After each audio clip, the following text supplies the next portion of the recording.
اگر رو بگیرش الان میزنه، ماشین بهش میزنه، نمیتونه رد کنه، سرعت ماشین زیاده.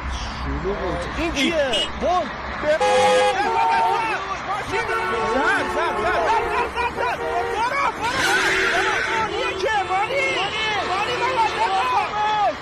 چیکار کنه الان؟ نمیشه، نمیتونه. اتوبوس رو بگیر.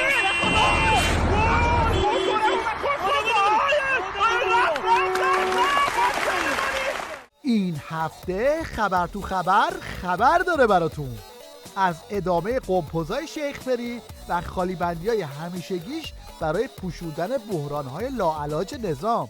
خب تو این تو شرایط تحریم، تو شرایط سختی که ما داریم، اینکه ارز تونسته تأمین بشه، ما ارز تأمین کردیم برای کالاهای اساسی، برای کالاهای ضروری، برای مواد اولیه تا امروز و باز هم داریم تأمین میکنیم. ریالی که تأمین شده، این کار ساده ای نیست که حقوق سر موقع پرداخت شده. بسته های معیشتی مردم، یارانه مردم در روز معین، اینا پشتش اونقدر کار و تلاش و گرفتاری داشته، کار بزرگی در بخش اقتصاد و کمک هایی که در حد توان ما کردیم، اونایی که بیکار شدن، اونایی که مشکل داشتن. تلاش شیخ فری برای شیر مالیدن به سر پامنبریاش یه چیزی تو مایه های کار این آشپزباشی برای چک میزان نمک آشیه که پخته.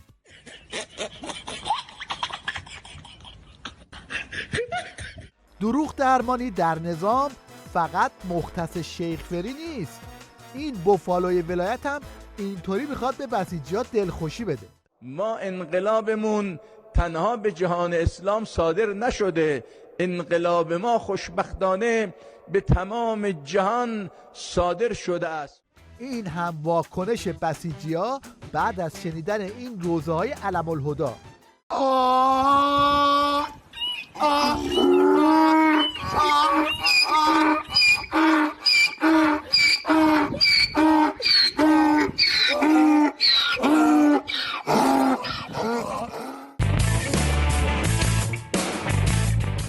از اونجایی که بحران‌های منطقه‌ای و بین‌المللی بدجوری نظام رو مچاله کرده، این پاسدار عباسی هم به دست و پا افتاده تا با 4 کلمه قلمبه سلمبه بسیجی‌های وارفته رو سرپا کنه.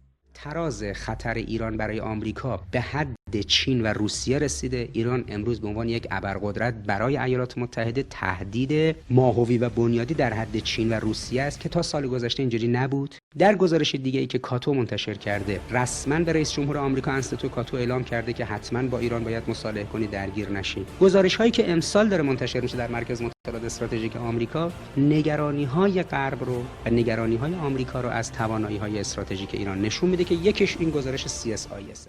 حکایت این خالی بندی های پاسدار عباسی حکایت این بکسور بینواست که ناگهان با چنین حریفی مواجه میشه.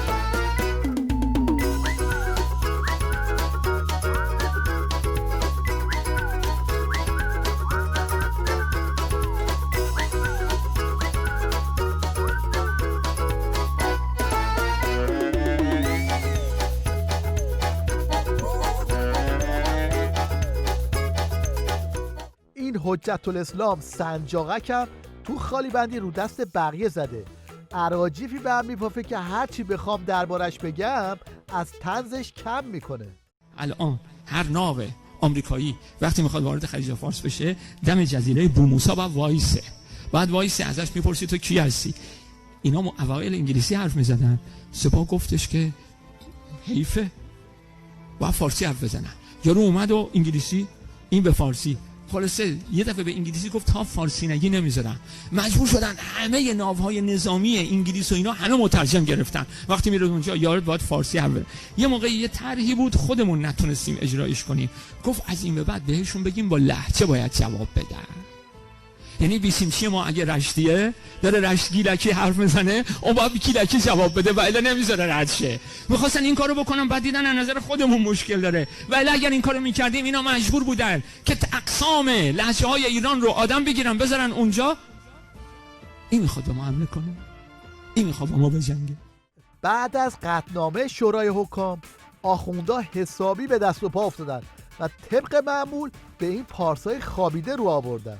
استفاده ابزاری از آژانس اولا به کاهش اعتبار آژانس می افزاید، ثانیاً امنیت اروپا را در معرض تهدید قرار می دهد. البته شیخ بری وقتی میخواد از این شاخوشونه ها بکشه سعی میکنه دست به عصاتر باشه و با این چنین و آنچنان سر و ته قضیه رو هم بیاره. من در نامه‌ای که به سران نوشتم، به 4 به اضافه 1 به 5 کشور نوشتم، در پاراگراف نهایی من تأکید کردم که اگر چنین شود ما چنان خواهیم کرد. احتمالاً منظورش از آنچنان کردن یه چیزی تو این مایه هاست. مرگ بر آمریکا، مرگ بر آمریکا، مرگ بر آمریکا، مرگ بر آمریکا و مرگ بر آمریکا، مرگ بر آمریکا و مرگ بر آمریکا. تو روزایی که اخبار دزدی‌ها و اختلاس‌های آخوندا عالمگیر شده، این مشنگ و دوله اومده توی تیریش تا بگه آخوندا و طلبه ها زیر خط فقرن. وضع معیشتی طلاب قبل از انقلاب خیلی بهتر از حالا بود، جدی. یک طلبه قبل از خود من فرض کنید که اون حقوقی که ماهیانه میگرفتیم با 1/3 میتونستیم اجاره خونه بدیم، با 1/3. اما الان یک حقوقی که طلبه میگیره 2 برابرش هم روش بذاره نمیتونه اجاره خونه‌شو بده. وضع معیشتی 80 و بلکه بیش از 80% طلاب از خط فقر بسیار پایین تره. همه این ادا و اطوارا برای اینه که سهم بیشتری ببرن و بیشتر بخورن.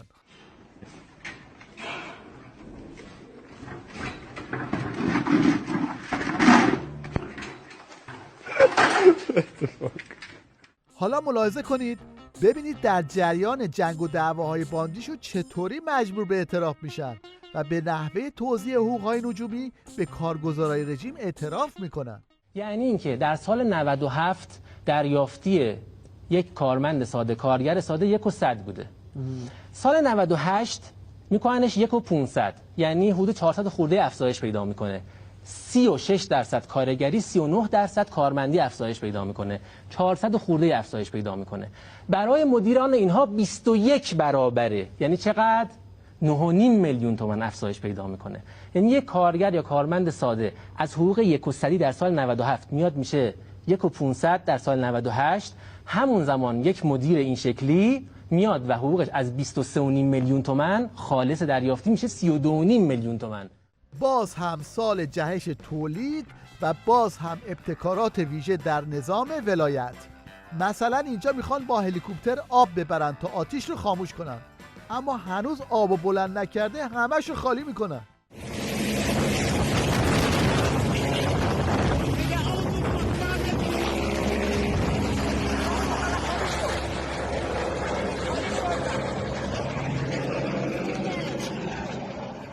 این هم یه شاهکار معماری از شهرداری یاسوج.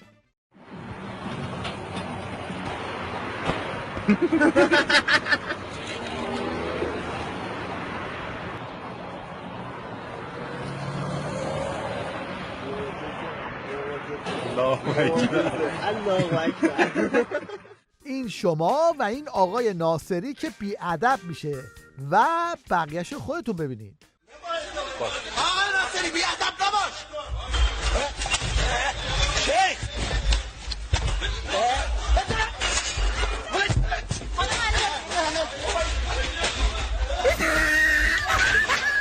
این بسیجی مشنگم با یکی تو لایف دعواش میشه، بعد مشنگیس رو به اوج میرسونه و از پشت گوشی به طرف گاز فلفل میزنه. یه چیزی به من بده. نگاه کن دایشی حرامی. ای صدامو داری؟ صدامو دارم، بفرما. بازش کن. گفتی چی؟ گفتی به من ربطی نداره نه؟ بازش کن بده من. خب به من ربطی نداره. نگفتم ربطی نداره، گفتم اگه میتونی برو پیدا کن، برو بخر. کدام میزنی؟ آخرت باشه. مشنگستان هفته رو با خالیبندی های این جوجه تئوریسین نظام به پایان میبریم که دلش از آثار زهر در جسم ولایت خونه و فرستادن کودکان توسط خمینی روی میدانهای مین رو اینطوری تئوریزه میکنه. کنوانسیون های نمیدونم بین المللی امضا میکنن که آقا زیر 19 سالها بیان توی جنگ جرمه. چرا؟ چون همین مزار شهدا چرخیدن سنگ قبرها رو خوندن 16 17 15 14. و تو چه میفهمی که این انقلاب روحیه انقلابی انسانساز بچه 12 13 سالش معلم میشه.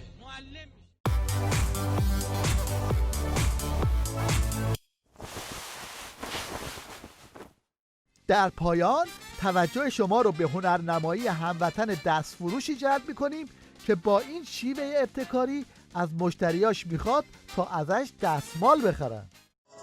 یا از من دستمال بخر کارم نباشه بی ثمر از درد سر رها میشم دستمال بخر یز میشم یا بخر ازم یه دونه که خیلی زود برم به خونه چرا داری با بی خیالی میگی منو تنها میذاری